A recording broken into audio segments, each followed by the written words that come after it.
I've been saying this about the Buffalo Bills for 2 years now. And ever since Josh Allen started blossoming in front of our very eyes in a playoff loss to the Houston Texans. Yeah. Kids, Houston used to play in the playoffs. Almost Houston every year. Had a 24-0 lead on the Kansas Chiefs. City Chiefs, right? I know. In the playoffs. But I ever since Josh Allen started putting it together in a way that you thought, okay, Bill's got this pick right, I was always thinking to myself, what happens when he gets a run game? What happens when Josh Allen is going to be in the backfield at a mesh point with a running back who can dominate too? And suddenly you don't know who's got the ball, and that's a problem. Certainly if the quarterback keeps it and he runs it himself, and then there's a play-action game that is going to be potentially lethal. And then they add Stephon Diggs, and that becomes terrific. And I'm still waiting for a running game to develop. And a game like last night, when your opponent is running it 46 times for 222 yards, 19 for 60 is not acceptable. It's not acceptable. Then and then Matt Breida, you're handing the ball off to him and he drops it. I mean, that got put on Josh Allen. Sorry, fantasy Josh Allen folks. Oh, really? That was an Allen fumble? Yeah, it is. Oh, interesting. That got put on Josh Allen. And so Breida's not the answer. And, Singletary, we're waiting on him to start dominating. And Zach Moss, I don't know what it is. Especially since they've got the offensive coordinator that can dominate when he's in a groove. They don't give him the opportunity. And the number of times I would hear from Bills Mafia, as I'm sure I will once this segment is over, and either you call us at 844-204-RICH, or we post this on our Twitter feed or on our YouTube stream, or the guy who's punching the cameras right now is a diehard Bills Mafia guy, and Michael Hoskins gets in my ear. I heard it all the time. Josh Allen is our main runner anyway, and Josh Allen has got a gun for an arm, and sure is. He's thrown into the teeth of 50-mile-an-hour wind, tight spirals, man. Yep. Certainly when the one mistake the Patriots give you, because N'Keal Harry just stands back there and watches the ball bounce on the ground and doesn't run away from it. As a matter of fact, he tries to pick it up and it hits his helmet and makes it a game. And he hasn't been on punt return all year. So I understand Allen's got an arm, but you will need a run game. It's going to be necessary. And last night it was necessary. And the Patriots showed you what happens when they've got a run game and a vast playbook with the run game and multiple running backs who's going to jam it down your throat. And that's how you lose football games in December in Western New York, when you've got an opponent that is well coached and an opponent that is rostered well coming for you. And that lends to third down, red zone mistakes like Cole Beasley being wide open and your guy doesn't find him. It puts so much pressure on you when you don't have a running game. I'm telling you, the Bills need a running game. It would be terrific.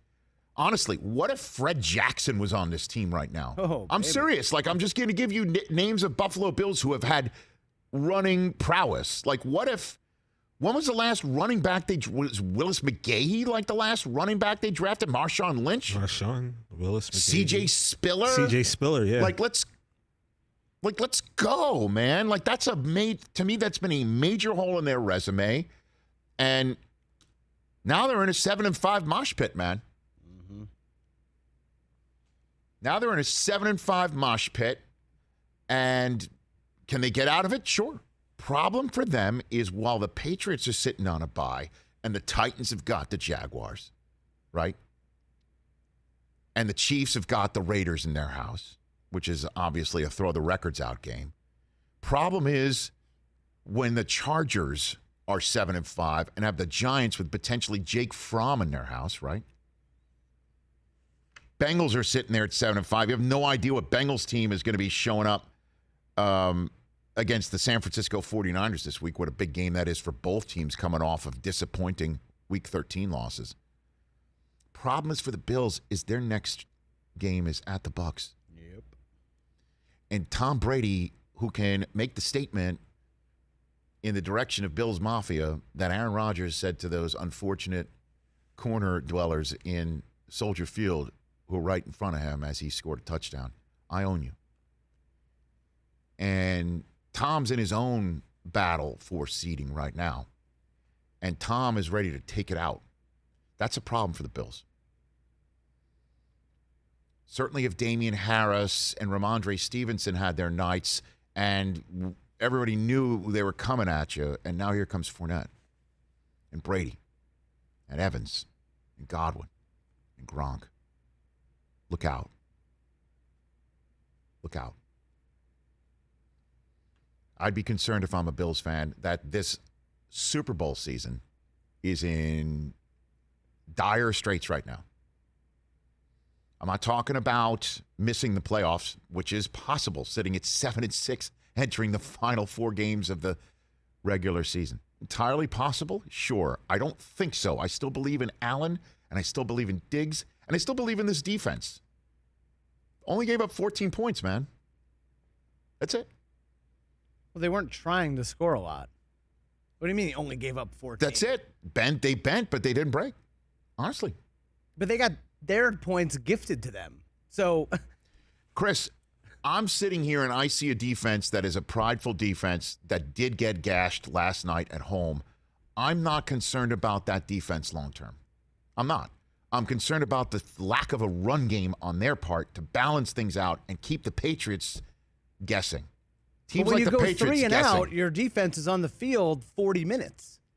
Well, I thought last night they did a credible job for having no running game in a game with a 50-mile-an-hour wind in their face. They had a chance to win that at the end, Chris. They had a chance to win. And interestingly enough, the Patriots, for some reason, and we were texting about this last night. We left you out, TJ. We were texting about this last night. That last series offensively for the Patriots was the worst of the night. Yeah. Then they, like 2nd and 11, that's when they decided to put it up in the air. Yeah, I didn't like that, but. Stop the clock, and then they 3-and-outed it back, put their defense back on the field, and the Bills were moving. I thought they were in trouble, the Patriots, last night in that final series. Yeah, and Bills receivers dropped a couple of passes. Obviously, Allen missed some open, That's right. Beasley was open, but. So that's what I'm saying, is that the Bills still had a chance to win it. They didn't get blown out at home. They bent, they didn't break.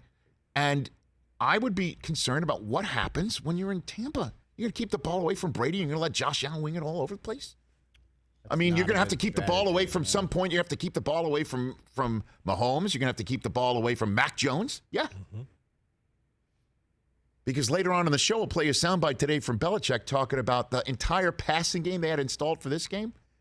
That game plan's already installed for the next time they see him because they didn't use it last night. Hey, you watched all the way to the end. Thanks for that. Watch more right here.